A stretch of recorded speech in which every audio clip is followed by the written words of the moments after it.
Olá, telespectador, o meu nome é Anis Kifuri, eu sou advogado e professor de Direito. Seja bem-vindo na Universidade da Madrugada, um programa de iniciativa da Assembleia Legislativa do Estado de São Paulo. E hoje nós vamos falar um pouquinho, de uma maneira muito simples, como funciona o sistema tributário brasileiro. Você acha que paga muito imposto? Você sabe quanto imposto você paga? Você sabe por que você paga tanto imposto? E para onde vai esse recurso? É isso que a gente vai falar hoje, um pouquinho, de uma maneira muito simples, para que você possa entender esse complexo que é o nosso sistema tributário brasileiro.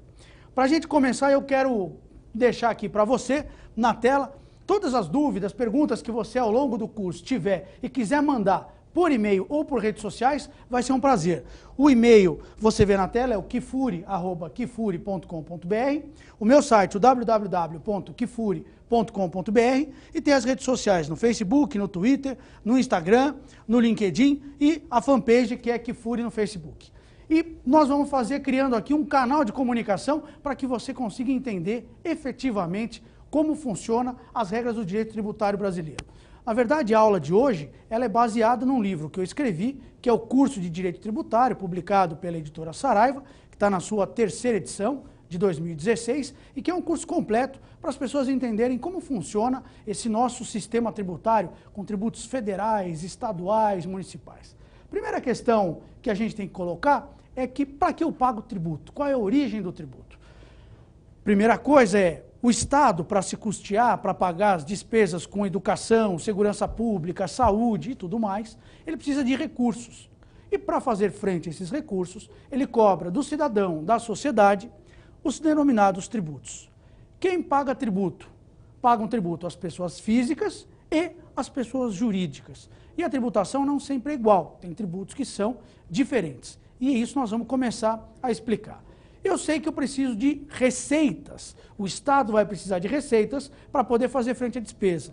Portanto, quando você recebe um serviço público, é importante que você exija a qualidade do serviço público e eficiência, porque isso, inclusive, é previsto na Constituição Federal.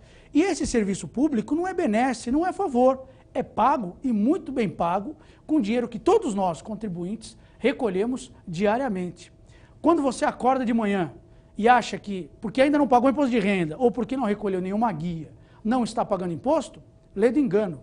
Quando você acende a luz do seu quarto, ali começa a incidir o ICMS, Imposto sobre Circulação de Mercadorias e Serviços, que você paga sobre a conta de luz. Quando você abre a torneira para escovar o dente, mais imposto. E quando você espreme o seu creme dental em cima da escova, mais imposto. E aí você vai tomar o café, comer o pão e ao longo do dia você vai sendo tributado, sem que você perceba, pela mais variado nome de tributos, que a gente vai entender um pouquinho como funciona. Por que o imposto? Por que um é tributo? Por que a contribuição? Primeira coisa é que todo mundo ouve falar em tributo, tributário. E o que quer dizer a palavra tributo? Talvez, quando a gente escuta a palavra tributo, e eu pergunto muito isso em palestra, em aulas que eu dou no Brasil inteiro, as pessoas dizem, tributo é imposto. Mas é diferente, nós vamos ver. Tributo, na verdade, quer dizer homenagem. Tanto é verdade que tem alguns CDs, tributo a Raul Seixas, tributo a Elis Regina, porque a palavra tributo quer dizer homenagem. E por que a gente usa a palavra tributo para pagar imposto, para pagar valores devido ao Estado? Porque lá no passado, quando haviam os reis, o súdito fazia uma homenagem ao rei. Ele pagava um tributo, ele rendia um tributo ao rei. E por essa razão é que a palavra tributo designa esse pagamento compulsório, obrigatório. Na verdade, quando você paga um imposto de renda, o ICMS, a palavra tributo quer dizer homenagem. Tanto é verdade que no passado se fazia homenagem pagando um valor ao rei, mas não apenas. Também era comum haver a possibilidade de você prestar serviços, fornecer seus bens, disponibilizando o seu espaço ou a sua mão de obra. E um exemplo disso, que ainda perdura, é o exemplo do serviço militar, que é obrigatório, e do serviço eleitoral, daqueles que são requisitados para trabalhar no dia das eleições. É uma forma de prestar um serviço ao Estado. E aí agora nós vamos à próxima pergunta. Imposto e tributo é a mesma coisa? Não é. E aí eu explico. Para que você possa entender, é como se eu fizesse a seguinte pergunta. Carro e Fusca são as mesmas coisas? Não. Você vai dizer que o Fusca é um carro, mas carro pode ser outros além do Fusca. Então, com isso, significa dizer que tributo tem vários nomes. Imposto é um tributo? É um tipo de tributo. Mas, além de imposto, eu tenho taxa, eu tenho contribuições, eu tenho empréstimo compulsório, tenho contribuições sociais. Então, quando nós falamos a palavra tributo, significa tudo aquilo que você paga para o Estado. Então, quando você diz, eu tenho que pagar o meu imposto de renda, o seu imposto de renda é um tributo. Quando você diz, eu comprei uma mercadoria, veio embutido o valor do ICMS, o ICMS é um tributo. Quando chega o IPTU no começo do ano da sua casa, também é um tributo. Então, a palavra tributo significa tudo. Então, quando você falar de tributo, ele pode ser imposto, ele pode ser taxa, ele pode ser contribuição, tem uma série de nomes, mas todos eles significam que você tem uma obrigação para o Estado. E a palavra tributo tem uma definição. Ela tem um conceito que você vai ver aqui no artigo 3º do Código Tributário Nacional. Não vou ficar lendo os artigos, mas peço a licença para a gente ler esse, porque é importante. E aqui o artigo 3º do Código Tributário Nacional, que vale, portanto, para o Brasil inteiro, não importa onde você esteja, em qualquer cidade, em qualquer ponto do Brasil, a regra é a mesma. O artigo diz, tributo é toda prestação pecuniária, ou seja, alguma coisa que eu pago em dinheiro, em moeda. Ele diz também que é compulsória, ninguém paga tributo porque gosta, ele é obrigado a pagar tributo. E ele diz, em moeda ou cujo valor nela se possa exprimir e que não constitua sanção de ato ilícito. Essa frase é importante, porque as pessoas confundem multa com tributo. Por exemplo, a multa de trânsito. Quando você tem uma multa de trânsito, ela é uma obrigação que você tem que pagar ao Estado, ao poder público, por meio de uma guia, mas ela não é um tributo. Por quê? Porque o artigo 3º do Código Tributário diz claramente que tributo é alguma coisa que eu pago, não como penalidade, mas como um dinheiro que eu entrego ao Estado para ele fazer frente às despesas dele. Então, sanção de ato ilícito não é tributo. E continuando aqui no texto, instituída em lei, e nós vamos ver um pouquinho para frente que é importante esse trecho, tem que estar previsto em lei, se não estiver em lei não pode ser cobrado, e acontece muito de haver cobranças que não estão adequadamente baseadas na lei, e cobrada mediante atividade administrativa plenamente vinculada, ou seja, o poder público, ele que faz a fiscalização, a cobrança de todo esse tributo. Tributos que são federais, que são estaduais, e que são também dos municípios e do Distrito Federal, que tem um regime jurídico próprio. Então, nós já sabemos o que é tributo. Tributo é uma prestação obrigatória, compulsória, que não decorre de multa e que tem que ser pago pelo contribuinte. Mas, para que eu tenha que pagar um tributo, nós precisamos entender as modalidades dos tributos que eu comentei agora há pouco. E nós vemos aqui na tela algumas delas, que são os impostos. O imposto é um tipo de tributo. A taxa é um outro tipo de tributo. As contribuições, outro tipo de tributo, assim como as contribuições sociais e o empréstimo compulsório. Todos esses são tipos de tributos. São espécies que têm nomes diferentes, nós vamos entender por quê, mas que no fundo são formas de que você tem obrigatoriamente de entregar recursos financeiros ao governo federal, estadual ou municipal. Aí você pergunta, mas professor Kifuri, por que cada tributo tem um nome? Tem uma lógica de ser. Por que cada carro tem um nome? Um é Gol, outro é Fusca, um é Corcel e todo carro antigo, mas vamos falar dos novos também. Porque cada carro tem uma característica diferente, funções diferentes, atribuições específicas. Quando nós trazemos isso para os tributos, aí nós temos a seguinte regra, tributo é tudo, mas cada um tem um nome. Alguns são impostos, outros são taxas, outros são contribuições. E qual é a razão de ser disso? Porque a forma de cobrança é diferente, porque o motivo da cobrança é diferente e a forma de pagar também pode ser diferente. O que nós chamamos também, o momento que nasce o tributo, que é uma palavra que chama fato gerador. Então, duas coisas que são muito importantes é quem arrecada, por que arrecada e qual é o fato gerador. E se esse tributo é chamado vinculado ou não. O que quer dizer a palavra vinculado ou não? Significa dizer que se você está pagando por alguma coisa que o Estado lhe dá diretamente ou indiretamente. E um exemplo muito claro, nós vamos explicar um pouquinho lá na frente, mas já para não ficar dúvida aqui, quando você paga o seu imposto de renda, o valor que você paga do imposto, ele vai para um caixa geral do governo, e o governo, por meio do orçamento, estabelece para onde vai esse dinheiro. Então, quando você paga o seu imposto de renda, aquele valor não vai voltar obrigatoriamente por lei para você. Ele vai voltar para a sociedade. Inclusive, ele pode voltar até para outro estado, porque como ele é um tributo federal, o governo federal arrecada dinheiro dos contribuintes de todo o país e aí ele faz a redistribuição. Então pode ser mandado para um estado mais necessitado, dinheiro coletado de um estado que tenha mais recursos. E isso é admitido pela Constituição. Agora, quando você paga uma taxa, a taxa é o que nós chamamos de tributo vinculado, ou seja, você só paga porque o poder público lhe presta diretamente um serviço público ou em razão do poder de polícia. Então, quando você pede, por exemplo, a emissão de um passaporte, o poder público vai emitir um documento, uma credencial para você, reconhecendo você como brasileiro, do ponto de vista internacional, em qualquer país que você viajar. Aquele vai ser o seu documento de identidade internacional, até porque o seu RG só tem validade dentro do país, fora do país, o seu documento é o passaporte, reconhecido por todos os países pela comunidade internacional.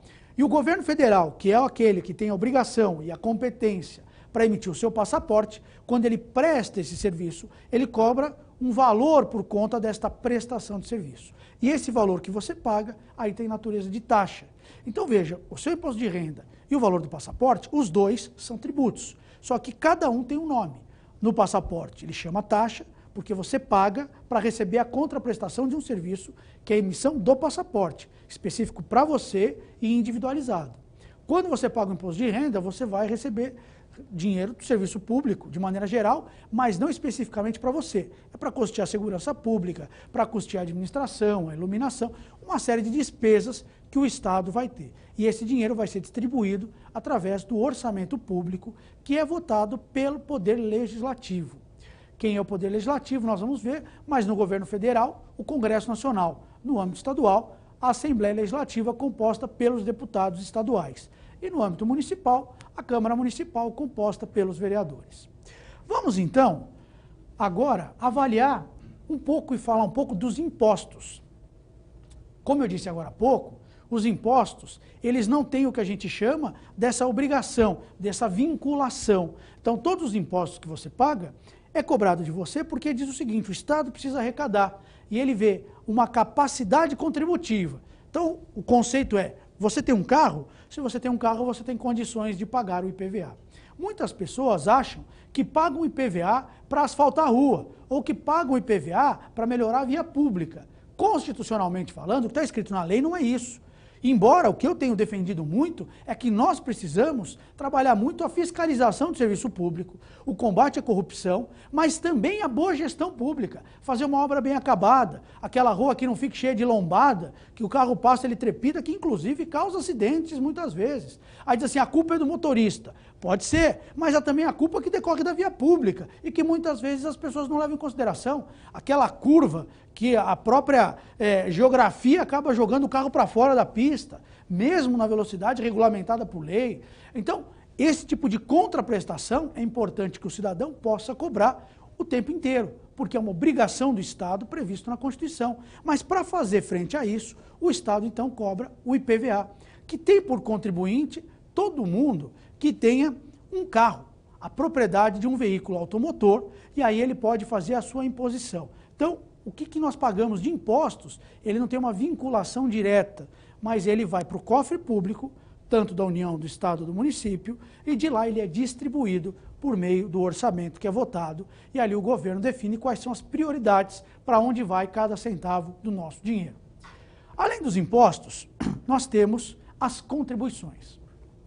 As contribuições também são um tipo de tributo, mas com uma outra característica. No imposto, aquilo que todos nós pagamos vai para o caixa do governo e de lá ele redistribui.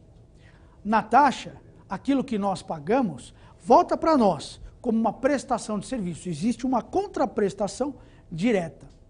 Na contribuição, nós pagamos e recebemos, mas não na mesma proporção. Um exemplo disso é a contribuição para o sistema de iluminação pública, que é previsto na Constituição. Nós pagamos um valor, este valor vai para um caixa comum e todos nós nos beneficiamos daquela contribuição, utilizando a iluminação pública, mas não necessariamente na mesma proporção. Ou seja, quando nós falamos de uma contribuição, todo mundo que paga faz parte de um rol de possíveis beneficiários, mas não será obrigatoriamente um beneficiário direto na proporção do que paga. Então, para a gente recapitular, para ficar muito simples, quando nós pagamos um imposto, o dinheiro do nosso imposto vai para o caixa do governo e aí ele redistribui como quiser. Pode vir diretamente para nós, pode ir para um terceiro, pode ir para outro estado, sem nenhum problema. Quando nós pagamos uma taxa, aquele valor tem que se referir a um serviço que é prestado especificamente para aquele que pagou. E tem que ter por finalidade custear exatamente aquele serviço que foi prestado. E por fim, quando nós falamos em contribuição, na contribuição todos que pagam têm o direito de se beneficiar, mas não necessariamente na mesma proporção. E um exemplo que eu costumo usar em sala de aula é o exemplo do aluno, do sócio que vai para um clube. Quando nós, eu, você e uma terceira pessoa vai ser sócio de um clube, nós decidimos fazer a nossa inscrição. O Joãozinho pode ir todos os dias no clube, eu posso ir uma vez por ano, você pode ir uma vez por semana, mas nós pagaremos o mesmo valor. Então veja, ali é uma espécie, guardadas as condições, ali não é contribuição, não é tributo, mas só para que você possa entender de uma maneira mais fácil. Contribuição todo mundo paga, todo mundo utiliza, mas não necessariamente na mesma proporção. Nas taxas, então, nós falamos, as taxas decorrem da prestação de um serviço público ou do poder de polícia. Agora, vamos entender um pouquinho como que surgiu essa questão tributária no Brasil e por que nós pagamos imposto até hoje. Porque tem imposto que vem da prefeitura, tem imposto que é do governo, tem imposto que é da Receita Federal, e aí a gente confunde, porque eu tenho que pagar um imposto, eu não sei se eu vou na prefeitura, não sei se eu vou na Receita Federal, eu tenho uma empresa, aí minha empresa paga imposto para um monte de gente, como que funciona? Eu trabalho no departamento fiscal da empresa, eu não sei como funciona, estou tentando entender esse emaranhado de norma jurídica, eu quero compreender um pouco mais. Para isso, eu queria avançar, na verdade avançar não, retroceder no tempo e voltar ao tempo do Brasil colônia. Vejam aqui no gráfico que eu fiz, o Brasil ele tem 4 momentos históricos em que o Brasil é colônia, quando ele é descoberto, o Brasil, Reino Unido, quando Dom João vem para o Brasil e se instala a corte portuguesa aqui no Brasil, e aí eleva o Brasil à condição de Reino Unido. Num terceiro momento, quando Dom Pedro declara lá independência ou morte, no famoso 7 de setembro, o Brasil consegue aí a sua independência, que a história vai muito além desse simples fato, mas, para resumir, a nossa independência, o Brasil passa a se tornar, então, um Estado, um país, e depois, em 15 de novembro, quando é proclamada a República, e o Brasil, que era uma monarquia, passa a se tornar uma república. E o Brasil, que era um Estado unitário, tudo era concentrado no rei, ele passa a ser dividido e ele passa a ser também uma federação. E esse impacto é muito relevante, porque antes tudo pertencia ao rei. E aí quando há essa fragmentação, você pega o Brasil, divide ele em todas as províncias. O que era província passou a se chamar Estado. Então, o Brasil República. Bom, primeira coisa, quando começou a cobrança de tributo? O tributo sempre existiu, desde os primórdios. Na verdade, no Egito Antigo já tinha tributos. Aquela famosa frase, que é bíblica, dai a César o que é de César, decorre de uma passagem bíblica, em que tentam questionar Jesus, se ele, com aquele movimento dele, dizendo que o grande Senhor não era o rei, mas era Deus, estava, portanto, instigando as pessoas a não pagar tributo. O que colocaram para Jesus Cristo, aliás, é bem interessante essa passagem, falaram, olha, então você está incitando as pessoas a serem sonegadoras, você está incitando as pessoas a não pagar os seus tributos. Pergunta isso para Cristo. E aí Cristo, sabiamente, responde. Ele diz, o que você vê cunhado na moeda? Na moeda tem a imagem de César. Então, dai a César o que é de César, dai a Deus o que é de Deus. Essa expressão surge por uma questão tributária, de uma pergunta colocada a Jesus, porque queriam enquadrá-lo como instigador de sonegação fiscal, que não era o caso. E aí ele dá essa resposta. Então o tributo é uma coisa muito antiga.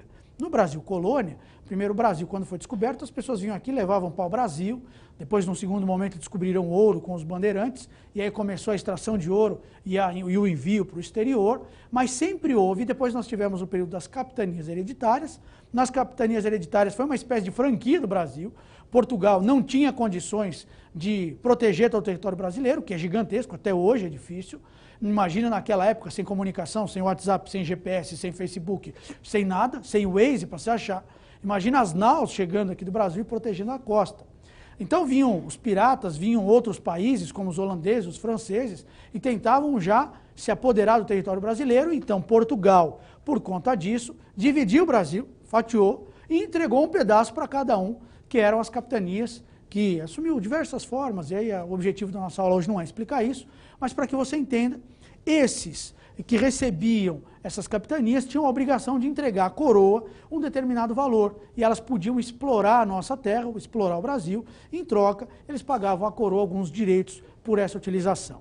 Quando o Brasil se torna o Reino Unido, o rei vem para cá e ele precisa estruturar melhor as empresas. Por quê? Porque agora a coroa está aqui, a corte portuguesa está aqui, e isso foi um instrumento que alavancou muito o desenvolvimento do Brasil. Tanto é que a primeira empresa, as primeiras empresas brasileiras foram constituídas nesse período. Aliás, a título de curiosidade, o Banco do Brasil, que a história é muito interessante, o CNPJ é 00000000. E as empresas que foram constituídas nesse período, que foram as ferrovias, os bancos, foram criadas as juntas, tudo isso vem com a corte, quando ela se instala no Brasil, e aí começa a haver um aprimoramento do sistema tributário. Antes se pagava direitos para exportação, aí começou a se pagar também direitos para importação, porque tinha muita gente no Brasil, começou a corte vindo para cá, produto importado, a gente não tinha, imagina naquela época, não tinha indústria, se pagava muito imposto de importação, tanto que a Inglaterra tinha uma preferência e tinha direito à isenção porque tinha um convênio, tinha uma parceria, né? Uma relação com Portugal. Aí vem depois o Brasil Império, aí o Brasil passa a ser dono de si mesmo e ele precisa organizar as suas finanças. E aí ele começa a ter a sua própria soberania. Ele não é mais nem colônia nem Reino Unido, mas ele é um país. Lembrando que o Brasil só conseguiu a sua independência depois que assumiu uma dívida gigantesca com a Inglaterra para pagar Portugal, para que Portugal reconhecesse a independência brasileira. Portanto, o dinheiro fazia falta para o governo nesse momento, que estava endividado, já começamos a nossa independência com uma grande dívida externa. E quando vem a República, nós criamos a figura do governo central, mas ao mesmo tempo das províncias que se tornaram os estados, como os estados que nós conhecemos hoje. E aí começou a haver a cobrança de tributos pela União, pelos estados e pelos municípios, chegando, desenhando esse caminho que vem até hoje. Hoje, portanto, nós temos no Brasil 27 estados, Distrito Federal, e 5.570 municípios. Portanto, o brasileiro, ele tem hoje, e aí é a grande complexidade do sistema tributário, nós temos uma lei nacional, 27 tipos de leis estaduais e 5.570 leis municipais. Para entender a questão tributária, só basta estudar mais de 5.500, 5.600 legislações, sendo que cada um legisla de uma maneira, e isso que cria o emaranhado, mas tem algumas regras que todos devem observar. E para isso nós vamos ver esse gráfico, que mostra aqui a União, os estados, o Distrito Federal e os municípios. Cada um é uma pessoa jurídica, e eles têm que ter receita para fazer frente às suas despesas. E para isso, a Constituição Federal entregou para cada um deles competência tributária. Deu para cada um deles alguns tributos para que eles pudessem cobrar. Então, o Estado tem os seus tributos, a União tem os seus tributos, os municípios têm os seus tributos. Cada um tem os seus tributos para que possam fazer frente às suas despesas.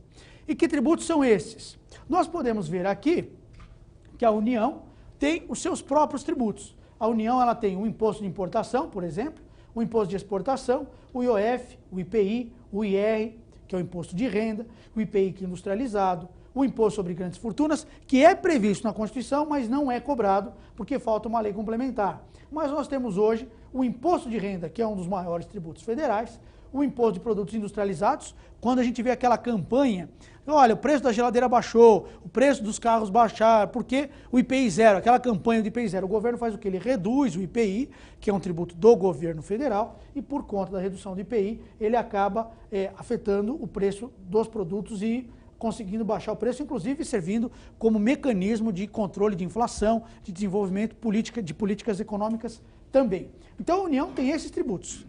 Os estados e o Distrito Federal têm outros tributos específicos. Por exemplo, são 3 impostos, que é o ICMS, o Imposto sobre Circulação de Mercadorias e Serviços, que você paga quando compra qualquer coisa no supermercado, quando compra roupa, qualquer tipo de mercadoria. Roupa, comida, vestuário, carro, equipamento de som, equipamento médico, remédio, tudo que você comprar tem o ICMS. você tem o IPVA sobre o veículo automotor e o ITCMD, que é o imposto sobre transmissão, causa mortes e doações. Portanto, quando há um inventário, quando o herdeiro recebe os bens daquele que faleceu, ele paga um imposto que pertence ao governo do Estado. E, além disso, quando há uma doação, também se paga um imposto que pertence ao Estado. Eu tenho defendido uma tese no meu livro Curso de Direito Tributário, que eu entendo que nos casos de imposto causa-mortes, o tributo é devido quando há um falecimento natural. Mas como cabe ao próprio Estado cuidar da nossa segurança, da minha, da sua, com a questão da segurança pública, com o necessário investimento em segurança e prevenção, até para evitar, por exemplo, crimes como latrocínio, porque o pai, um trabalhador, falece por conta da falta de infraestrutura de segurança, por conta do caos que houve, e aí o filho, para poder receber herança, tem que entregar dinheiro para o Estado que não zelou pela segurança do próprio pai. Então, o que eu tenho defendido no meu livro é que nos casos de ineficiência do Estado, o Estado não possa ter o direito de receber esse imposto, porque aquele que tem o condão de zelar pela nossa vida é aquele que acaba recebendo dinheiro no caso da nossa morte. Então, essa lógica me parece que ela é prejudicial. No caso de um falecimento natural, de uma doença, de idade, ele faz parte porque ele está lá dentro das competências. Mas ele não poderia ser cobrado porque quem causou aquele fato gerador da causa-morte foi o próprio beneficiário. E ninguém pode se beneficiar da própria torpeza. Esse é um dos fundamentos que eu apresento uma tese um pouco mais completa no meu livro. E os municípios, por seu turno, têm outros tributos que eles podem cobrar, que é o IPTU, que é o imposto que você paga sobre o seu imóvel, que ele é o imposto sobre propriedade territorial urbana. Na verdade, dentro do IPTU você paga dois tributos, um imposto sobre o terreno e outro imposto sobre a área construída. Se você levantar aquele puxadinho lá no fundo, aquela casinha, aumentar a sua construção, automaticamente o valor aumenta e o valor do IPTU também. Temos também na prefeitura o ISS, que é o imposto sobre serviços, e o ITBI, que é o imposto de transmissão de bens imóveis. Sempre que há compra ou venda de bens imóveis, ele pertence o imposto ao município. Para a gente comparar, olha que curioso, quem tem indústria vai pagar o IPI. O governo, então, federal gosta de indústria, porque ele recebe IPI. Quem tem comércio, paga o ICMS. E quem tem prestação de serviço, paga o ISS. Houve uma divisão. Serviço vai para o município, comércio vai para o Estado, indústria vai para a União. Quando nós falamos em terreno, nós temos a mesma regra. Quando nós temos uma área rural, aliás, não tem aqui, mas se inclui dentre esses tributos, o ITR, que é o Imposto Territorial Rural, quem tem fazenda, propriedades rurais, paga imposto para a União. A União pode até delegar, pode até outorgar a capacidade, não a competência, mas o tributo é de competência tributária da União. Então, quem tem áreas rurais, paga para a União. Quem tem veículos automotores, paga para o Estado. E quem tem uma propriedade urbana, paga para o município. Comprou uma fazenda? Vai pagar para a União. Trocou a fazenda por um carro? Vai pagar para o Estado. Trocou o carro por um apartamento na zona urbana, na cidade, vai pagar para o município. Portanto, nós temos aí uma divisão das competências para que cada um possa fazer frente à sua despesa. Nós temos que observar também como que funciona essa distribuição dos poderes. As pessoas não conhecem muito, na prática, a diferença entre o legislativo, executivo, federal. Tanto é verdade, quando você fala vereador, deputado, senador, as pessoas não sabem. Não é comum essa divulgação do conhecimento para o cidadão. E para entender como funciona o dinheiro que nós pagamos e como que ele é administrado, é importante entender toda essa estrutura.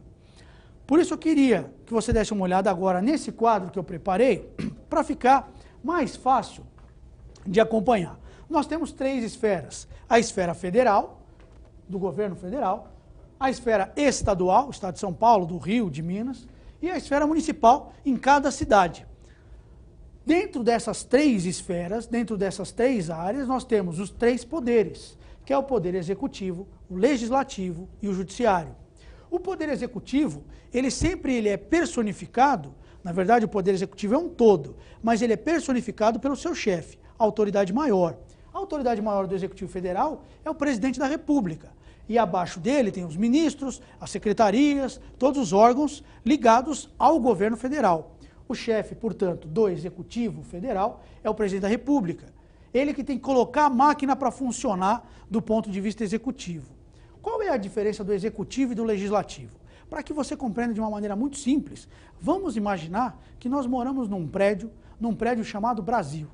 Nesse prédio, todos nós que moramos, nós somos os condôminos. E como condôminos, nós sempre que temos que deliberar alguma coisa, nós nos reunimos em assembleia. Não é assim no prédio? Nós fazemos assembleia de condôminos para decidir, por exemplo, se a gente vai querer construir uma piscina ou não no prédio.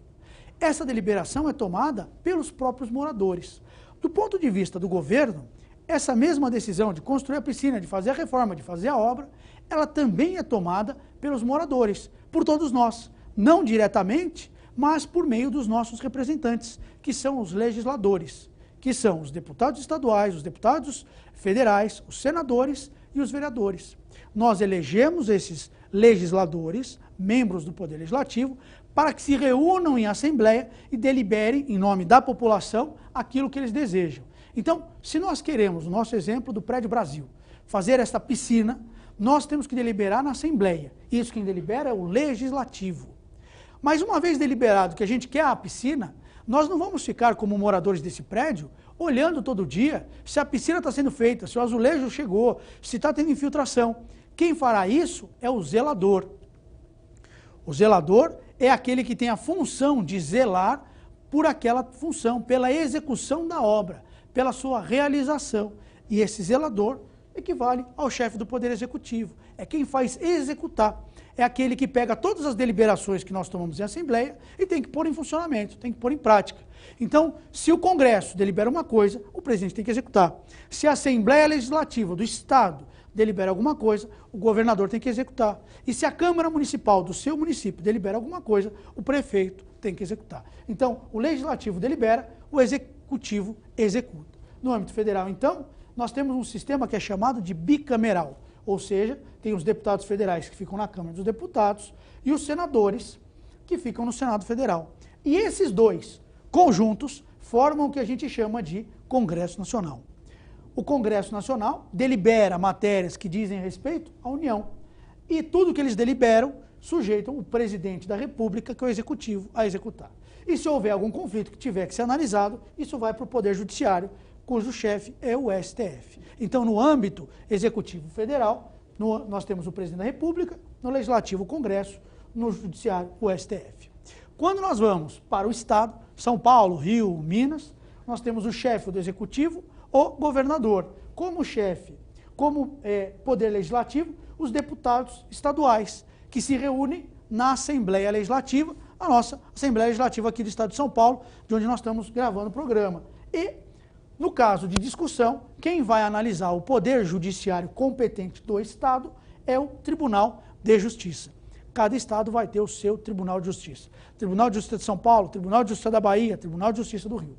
E, por fim, no município, nós temos o chefe, que é o prefeito, o chefe do Executivo Municipal, os legisladores, os vereadores, que se reúnem na Câmara Municipal, e não há um judiciário municipal, porque as questões do município são julgadas pelo Estado. Aliás, quando nós falamos em federação, as pessoas não têm essa dimensão. O que é uma federação? Nós copiamos o modelo norte-americano. A federação nada mais é do que nós pegarmos 27 estados e reunirmos todos eles em uma federação que se chama Brasil. Portanto, cada estado é como se fosse um país. Aliás, é assim que funciona, muito similarmente, com mais características, nos Estados Unidos. Cada estado tem a sua bandeira, tem o seu hino, tem o seu tribunal, tem a sua polícia, tem o seu executivo, tem a sua assembleia. Cada estado, portanto, São Paulo, Rio, é como se fosse um pequeno país que, reunidos em forma de federação, formam a União Nacional, formam essa federação nacional, que se chama República Federativa do Brasil. E todos esses têm direito, para custear as suas despesas, a cobrar tributo. Mas tem um detalhe interessante, porque quando nós fizemos a Constituição, em 1988, os brasileiros deliberaram que algumas pessoas não pagariam tributos. A essas pessoas nós damos o nome de imunes, imunidade tributária. Mas, atenção, imunidade e isenção muitas vezes é utilizado como se fosse sinônimo, mas não é. Quem é imune está previsto na Constituição Federal e a isenção pode estar disposta em várias leis. Portanto, se um município quiser dar isenção por exemplo, que é muito comum. Aliás, veja se você não tem esse direito na sua cidade. Tem municípios que quando a pessoa tem um único imóvel, é aposentada e tem uma renda de pequeno valor, ela tem a isenção do seu IPTU. Mas se ela não vai à prefeitura e pede a sua isenção, ela acaba pagando. A prefeitura manda o carnê, ela não sabe que tem o direito e paga.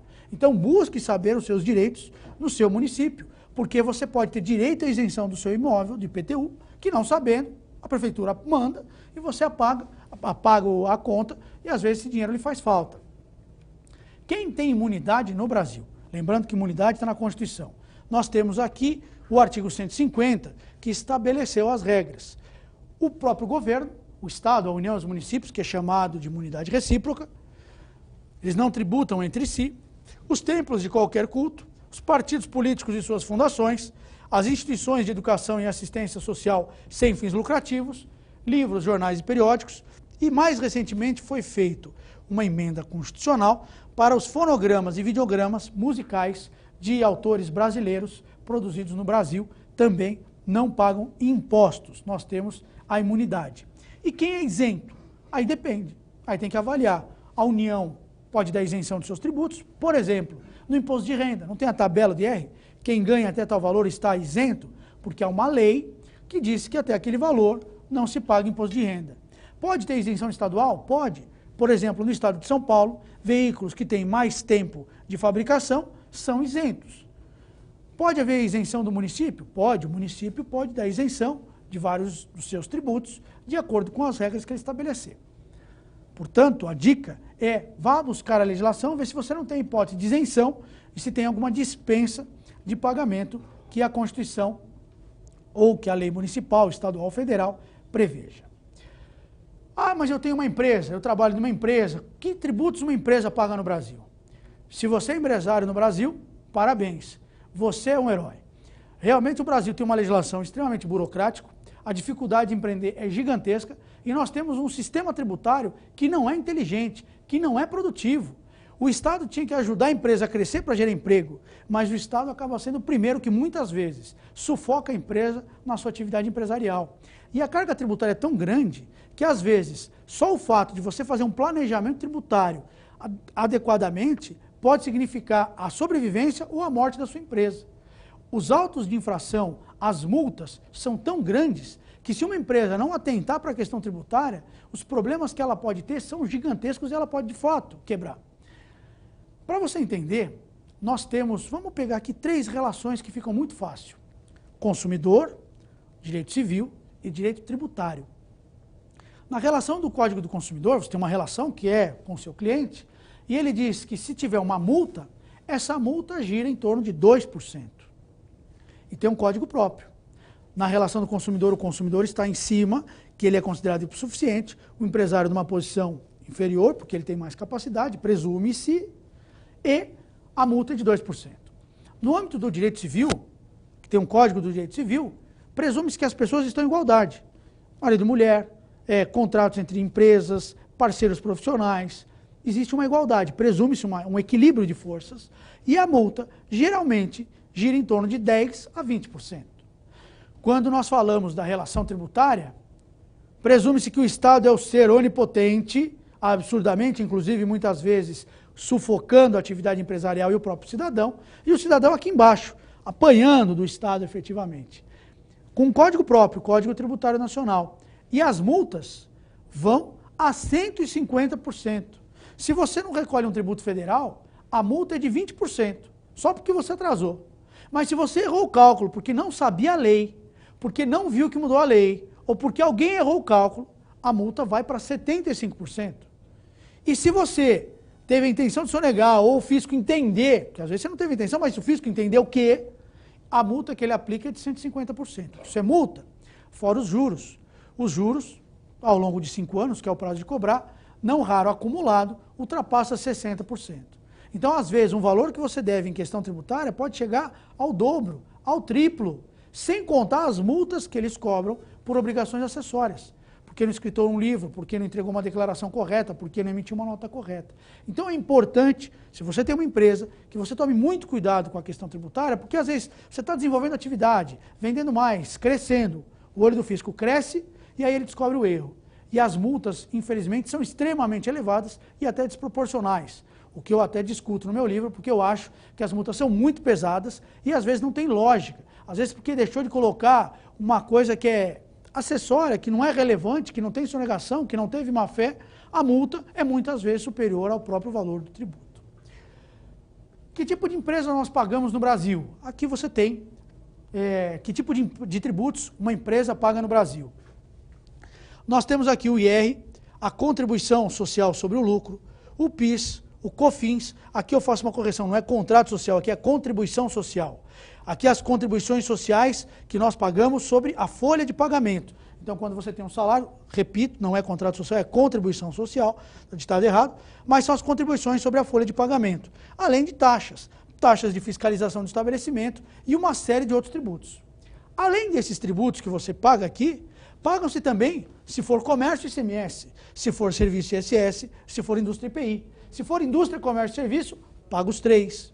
E se a empresa tiver carro, paga IPVA. Se a indústria fizer importação, paga II. Se a indústria pedir empréstimo no banco, vai pagar IOF. Se ela fizer câmbio, vai pagar o IOF, que é o Imposto sobre Operações Financeiras.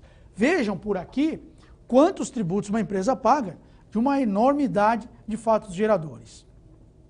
Surge a pergunta: professor Kifuri, diante de tanto tributo, podemos dizer que o Brasil tem a maior carga tributária do mundo? Eu respondo, não. E sim. Por quê? Porque nominalmente tem países, por exemplo, da Europa, que tributam muito mais do que o Brasil. Mas em compensação, o Estado fornece tudo para o cidadão. Fornece escola, fornece segurança, fornece previdência, fornece estabilidade, fornece até a moradia. Ele tem programas habitacionais com um monte de vantagens de longo prazo. E, portanto, aquilo que sobra do salário do cidadão é para o seu divertimento, é para o seu lazer. Diferentemente do Brasil, que cobra muito, mas entrega muito pouco. Então você precisa contratar o plano de saúde, a escola, o seguro, contratar todos os serviços. Então nós temos, dentro desse critério, uma tributação muito alta. Nos Estados Unidos, por exemplo, se tributa um pouco menos, mas em troca o cidadão tem que comprar tudo, o Estado não dá quase nada. No modelo europeu, em alguns países, se tributa mais, mas o cidadão quase não tem que comprar nada porque o Estado fornece, provê bons serviços públicos. No Brasil, nós cobramos muito e entregamos pouco. E por conta disso, nós como cidadão, acabamos pagando uma das maiores cargas tributárias, sem dúvida nenhuma, do planeta, por conta daquilo que nós pagamos e daquilo que nós recebemos. Pergunta: bom, recebi um boleto para pagar o imposto, sou obrigado a pagar? Sempre que eu chegar alguma cobrança da Receita Federal, da Prefeitura, sou obrigado a pagar? Resposta: depende. Do quê? Tem cobranças, e não é raro, que são indevidas. E, aliás, essa é a missão que nós, advogados tributaristas, temos, de dizer para o contribuinte, de defender o contribuinte, quando o Estado cobra dele algum valor que é indevido. Porque a fome do Estado de receber, federal, estadual, municipal, é muito grande. E ele vai cobrando, e ele vai cobrando. E como as pessoas não sabem, não conhecem o seu direito, acabam pagando aquilo que não é obrigado. E muitas vezes tendo sacrifício pessoal. Um exemplo muito simples. Quando você recebe, por exemplo, o seu carnê do IPTU, o que a maioria da população imagina? Imagina que chegou o carnê, eu tenho que pagar. Quem aqui, eu faço um desafio ao senhor, à senhora que nos assiste, quem aqui olha todas aquelas informações do carnê e diz se o tamanho do imóvel corresponde realmente ao seu tamanho? Porque pode ter erro. Se no carnê do IPTU tiver lá uma metragem do imóvel superior àquele que realmente é o tamanho do seu imóvel, você vai pagar mais imposto do que o devido. Não é obrigado. Se no valor do imóvel tiver lá um valor venal é o valor de venda. Se aquele valor de venda estiver sobrevalorizado, acima da realidade, aquele valor tem que ser revisto. E, portanto, o IPTU tem que ser reduzido. Então, não é simplesmente chegar o carnê e eu tenho que pagar. Eu tenho que ver se aquele lançamento tributário está certo. E se ele estiver errado, eu tenho direito de ir à prefeitura e exigir, por determinação legal e constitucional, que aquele valor seja reduzido para um valor adequado. Mas como as pessoas não sabem disso, chega o carnê com valor alto às vezes e ele paga. E é um direito que o contribuinte tem, mas não sabe. Para que o Estado possa cobrar, ele tem que observar algumas regras. Primeiro, se você fez o fato gerador, se você praticou aquela hipótese de incidência. Segundo, se está sendo observado os princípios da Constituição. Se o prazo, ele não pode chegar 6 anos depois, 7 anos depois e querer cobrar um tributo lá do passado, algo que a gente chama de prescrição e decadência. Tem que ver se o tributo é de competência daquele órgão. O Estado não pode cobrar o IPTU, o município não pode cobrar o ICMS. Tem que verificar se quem está cobrando tem o direito de cobrar. E se as normas estabelecem isso. Nós pagamos hoje, só para você entender aqui alguns princípios, a Constituição estabelece algumas regras. Não é o Estado que cobra tudo o que ele quer. A Constituição é o documento do cidadão, é a carta, é o contrato que nós fazemos com o Estado. Portanto, você não precisa ser advogado para ter a Constituição. Compre, baixe na internet, acesse no site do planalto.gov.br, em legislação, você tem a Constituição da República do Brasil. Acesse e busque a Constituição brasileira, leia a Constituição brasileira. O que é a Constituição? A Constituição não é um código. A Constituição é um contrato entre nós, cidadãos, e o poder público, e o Estado, dizendo o que o Estado tem direito de nos cobrar e o que nós temos direito de cobrar do Estado. Como o Estado sabe os seus direitos, ele cobra de nós. Mas como nós, como cidadão, não conhecemos os nossos direitos, deixamos de cobrar do Estado. Isso só vai mudar o dia que nós tivermos a conscientização da cidadania. O dia que cada cidadão ler a Constituição e entender aquilo que ele pode cobrar e aquilo que ele pode, que ele deve, o que é dever do cidadão, porque o cidadão tem dever também, e o que ele tem direito, cumprindo assim os seus deveres, mas ao mesmo tempo exigindo os seus direitos. Na matéria tributária, a Constituição estabelece alguns princípios. Um é o da legalidade. Se não tiver lei, não pode cobrar. Ah, mas tem um decreto. Não vale, tem que ser lei. Tem uma portaria. Não vale, tem que ser lei. Ah, tem uma resolução, uma instituição normativa, seja lá o que for o nome. Se não tiver lei, não pode. Ah, mas a autoridade fiscal diz que tem que pagar porque se não tiver lei, não pode cobrar. Está escrito na Constituição, mas acontece muitas vezes na prática de que mesmo sem lei, a autoridade quer cobrar. E não basta ser lei, tem que ser a lei específica. Tem casos que precisa ser lei ordinária, tem casos que precisa ser lei complementar. Se não tiver lei específica, a Constituição proíbe a cobrança. Mas na prática, tem gente que cobra. E como o cidadão ou empresário não conhece, acaba pagando indevidamente. Outros princípios. Capacidade contributiva. Não posso cobrar além da capacidade do contribuinte. Ele pode se recusar o pagamento, ingressar com a medida judicial. Não pode confiscar, não pode levar o patrimônio. Há o princípio também da seletividade e essencialidade. Ou seja, quanto mais essencial um produto, como produtos da cesta básica, menor tem que ser a tributação. E quanto mais supérfluo, maior a tributação. Mas muitas vezes nós temos produtos que são essenciais, sendo tributados de uma maneira muito pesada. A exemplo da telefonia, a exemplo da energia elétrica, que são, no mundo moderno, bens essenciais. A gente não vive hoje sem internet, por exemplo, para trabalhar. E ela tem uma tributação muito elevada. No âmbito estadual, no âmbito federal, no âmbito municipal. Tem outros princípios ainda, que a própria Constituição estabelece ao contribuinte, como garantias do contribuinte contra o poder, a gana absurda do poder público, estadual, federal, municipal. Tanto é verdade que a gente usa a figura do leão do imposto de renda, que o leão é o lei das selvas. E, a título de curiosidade para você, o leão assusta, porque o leão, sendo o rei das selvas, é aquele que devora todos os demais animais. Ele está no topo da cadeia alimentar. E usaram simbolicamente esse animal para o imposto de renda. Isso, inclusive, tem alguns vídeos no YouTube, eu falo isso no meu livro. Ele surgiu, esse leão, só tem no Brasil. Nos outros países o leão não é associado à Receita Federal, porque no Brasil foi feito, há muitos anos atrás, uma campanha de publicidade na televisão em que aparecia o leão. E essa propaganda pode ser vista hoje na internet, no YouTube. Eu coloco o link no meu livro. E ali, por conta disso, associou a figura do leão ao imposto de renda, o que demonstra a sua voracidade. E para a gente compreender um pouquinho esse pequeno resumo, quando você tem um imóvel, nasce o fato gerador. Quando você compra uma mercadoria, você pratica um fato gerador. A partir dali, nasce a obrigação de pagar o tributo, é o momento 2. Quando nasce essa obrigação, você pode ter o pagamento do tributo, se ele for devido, ou a extinção por outros meios, como, por exemplo, uma discussão administrativa que você ganhe, ou por conta da prescrição. Se não houver o pagamento, você pode entrar com recursos administrativos, ou, por outro meio, suspender, estou parcelando, por exemplo, o pagamento. Se não houver a suspensão, se não houver o pagamento, se não houver a suspensão, aí nós temos essa terceira hipótese aqui do não pagamento. Se não houver o não pagamento mesmo, aí vai ser ditada essa CDA. O que é a CDA? É uma certidão da dívida ativa, dizendo que o contribuinte de fato não pagou, e a partir daí vai ter início uma execução fiscal, que é o processo pelo qual o contribuinte vai ser cobrado, o Estado vai forçar o pagamento da sua dívida. Mas, regra geral, então, aqui você tem um panorama sobre a obrigação tributária. Fato gerador. Sem fato gerador, não nasce tributo, você não é obrigado a pagar. Vem um boleto cobrando de você imposto de renda sobre uma renda que você não auferiu. Se você não auferiu, não tem fato gerador. Se não tem fato gerador, pode existir boleto, pode existir cobrança, mas ela é indevida, porque a obrigação tributária não nasceu por conta do fato gerador. Ah, mas sempre que vier uma cobrança, eu tenho algum direito? Tenho sim. Tenho o direito de entrar com recurso na via administrativa, recorrendo para a própria autoridade, no própria guia tem a possibilidade de recurso, na Receita Federal, na estadual e na municipal, ou ingressando na via judicial, também com a medida judicial competente. E sempre eu tenho a possibilidade de fazer a gestão tributária.